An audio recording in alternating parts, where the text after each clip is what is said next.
Hello everyone, আসসালামু আলাইকুম। চলে আসলাম আবার একটি নতুন ভিডিওতে। আজকে তোমাদের আরেকটি ভাগ প্রক্রিয়ায় গসাগু দেখানোর চেষ্টা করব। তো আজকের এটা হলো 33, 99 এবং 123। আমরা সর্বপ্রথম এখান থেকে যে কোনো দুইটি সংখ্যা নিয়ে আগে ভাগ প্রক্রিয়া করতে পারি। এখানে আমি সর্বপ্রথম 33 এবং 99 নিলাম। 33 আর 99 আর 33 99 বার তিনবারে যায় একবারে, এটা সমাধান কমপ্লিট। আমি এটাকে একটু ভালো করে দেখানোর জন্য একটা ব্যবহার করি। হ্যাঁ, এই যে এখন আপনাদের বুঝতে সুবিধা হবে। আহ, তাহলে 33 99 এর গসাগু হলো 33। এরপর আমারও বাকি আছে 123। তো এখান থেকে আমরা যে গসাগুটা পেলাম সেই গসাগু দিয়ে 123 রে আবারও করব, ভাগ করব। তো এখন যদি আমরা এটা ভাগ করতে যাই, 33 123-এর মধ্যে 3 বারে 99 বার 99 হয়। তাহলে 3 বার যায় ধরি, 4 বার বেশি হয়ে যায় তো 3 বার ধরি। তাহলে 99 যদি 123 দিয়ে বিয়োগ করি তখন এর ভাগশেষ দাঁড়ায় 24। আর তাহলে এখানে আবার এই 24 দিয়া পূর্ববর্তী যে 33 আছে ভাজ্য, সেই ভাজ্য দ্বারা আবার ভাগ হইবে। তো ভাগ হইলে পরে আবার যাবে একবার, একবার যাওয়ার পরে এর আবার ভাগশেষ 24 বিয়োগ করার পরে ভাগশেষ থাকবে 9। আবার এই 9 দিয়া 24-এ ভাগ, আবার 9 যা 24-এর মধ্যে দুইবার, 2 বার 9 দুগুণে 18, ভাগশেষ থাকে 6। পরবর্তীতে আবার 6 9-এর ভিতরে যায় একবার, তাহলে 6 অক্ষে 6, ভাগশেষ থাকে 3। আবারও 3, 3-এর 6 দিয়ে ভাগ, 6-এর 3 দিয়ে আবার ভাগ, আবারও এই হয় ভাগফল হয় 2, ভাগশেষ 0। যতক্ষণে না ভাগশেষ 0 হবে ততক্ষণ পর্যন্ত ভাগ প্রক্রিয়া চালিয়ে যেতে হবে। তাহলে এর ভাগ ভাগ কি বলে গসাগু পেলাম 3। কারণ হলো এখানে সর্বপ্রথম যে দুইটা সংখ্যা দিয়ে ভাগ করার পরে যেটা গসাগু পাওয়া যাবে, তো ওইটা দিয়ে আবার পরবর্তী সংখ্যা যখন গসাগু করা হবে, এরপরে যখন তৃতীয়বারে যেটা গসাগু পাওয়া যাবে ওইটা হলো শেষ এবং চূড়ান্ত গসাগু। তাহলে 123, 33 আর 99-এর মধ্যে গসাগু হলো 3। পরবর্তী 95, 57 এবং 23 এর ছবির মাধ্যমে প্রথমে প্রকাশ করতে হবে, এর পরবর্তীতে এটা ভাগ প্রক্রিয়ায় করতে হবে। তো ছবির মাধ্যমে এখান থেকে আমরা সর্বপ্রথম সর্বোচ্চ যেটা এটা নেই 95, তারপরে মধ্যম যেটা 57, কোথায় গেল, এই যে 57, শেষে 23, এ হলো 23। তাহলে সর্বোচ্চ এবং দ্বিতীয়, এটাকে আমরা চেষ্টা করব যে দ্বিতীয় সংখ্যাটা যেন হয় এরকমের যোগ করে। তাহলে 57 আর 38 যোগ করলে 95 হয়। তার মানে এখানে আমরা দ্বিতীয় সংখ্যাটা পেয়ে গেলাম। তো এরপরে 57-কে আবারও এমন একটি করতে হবে,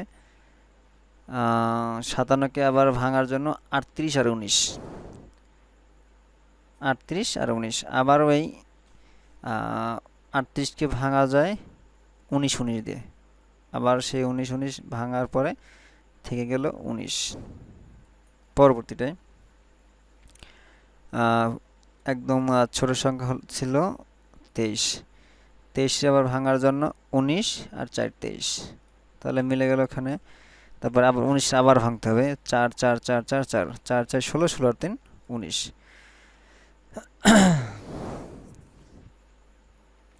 তাহলে শেষে থেকে গেল 4, 4-কে আবার 3 আর 1 4, তার মানে এর বের হলো ওই যে উপরের সংখ্যার সাথে, উপরে ছিল 3, নিচে হলো 3, তাহলে উপরে আছে বাকি আছে 1, তাহলে এর গসাগু হলো 1। এখন আমরা এটাকে ভাগ প্রক্রিয়া করব, ছবির প্রক্রিয়ার মাধ্যমে আমরা পেলাম 1। তাহলে এবার আমরা ভাগ প্রক্রিয়া করব। 57 আর 95, 57 অক্ষে 57, ভাগশেষ থাকে 38, এরপর আবার 38 দিয়ে 57-কে ভাগ, তাহলে আবার 38 অক্ষে 38, ভাগশেষ থাকে 19, আবারও 19 38 19 38টা 19 দিয়ে ভাগ, 19 দুগুণে 38, তার মানে এখানে আমরা ইয়া পেলাম, গসাগু পেলাম 19। এটা কিন্তু চূড়ান্ত গসাগু না। তো পরবর্তী যখন আমরা 19 দিয়ে পরবর্তী যে সংখ্যা যেটা আছে, পরবর্তী বোধহয় আছে 23, 23কে যখন আমরা ভাগ করতে যাব তখন যে রেজাল্ট আসবে, তো এটাই হবে চূড়ান্ত গসাগু।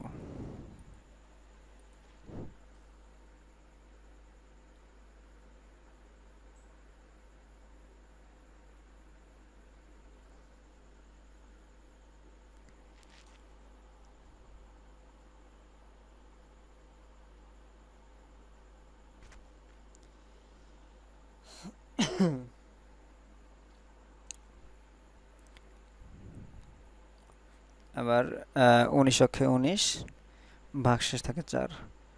এরপরে আবার 4 19-এর মধ্যে যায় 4 বার, 4 4 16, ভাগশেষ থাকে 3।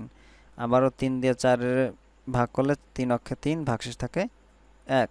আবার 1 দিয়ে 3 3 অক্ষে 3, তার মানে এখানে ভাগশেষ হয়ে গেল ঠিক একই, তার মানে আমাদের সমাধান কিন্তু সঠিক।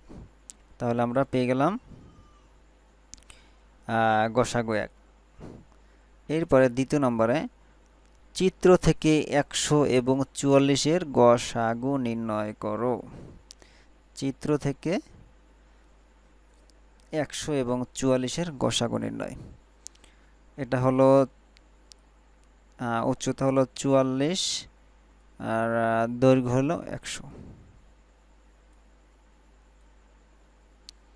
আয়তকারের মধ্যে অনেকগুলো ছোট বর্গক্ষেত্র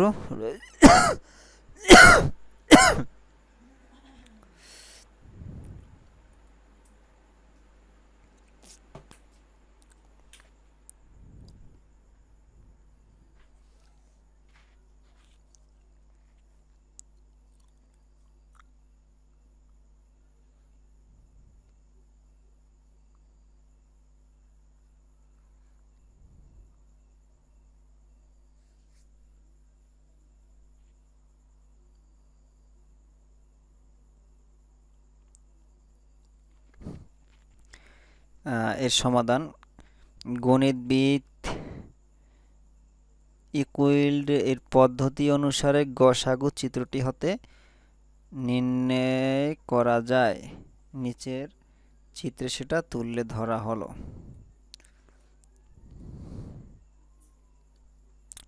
100 মিটার, 44 মিটার।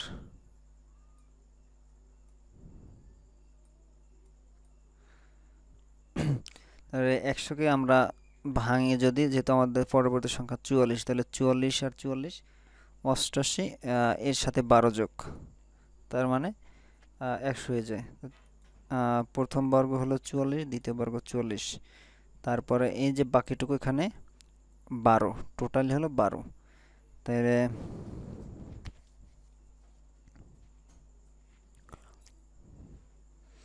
12 12 12 8, এখানে আছে একক।